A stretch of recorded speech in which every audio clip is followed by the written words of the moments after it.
আগামীতে আর কোন ছাত্রাবাসকে রাষ্ট্র ক্ষমতায় দেব না, আর কোন টেন্ডার বাসকে রাষ্ট্র ক্ষমতায় দেব না। ইনশাআল্লাহ ইসলামকে রাষ্ট্র ক্ষমতায় দেব। আমরা দেখেছি বগুড়ায় মেয়েকে বিয়ে দিতে রাজি না হওয়ার কারণে বাপকে আপনারা পিটিয়ে হত্যা করেছেন।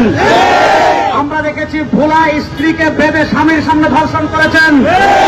আমরা দেখেছি পুরান ঢাকায় আপনারা ওই আইয়ামে জাহেলিয়াতের মূর্খদের মতো পাথর দিয়ে আঘাত করে ভাইকে হত্যা করেছেন। ওই চাঁদাবাদ, দুর্নীতিবাদ, টেন্ডারবাদ, ধর্ষকদের জায়গা বাংলাদেশে আমরা দেখতে চাই।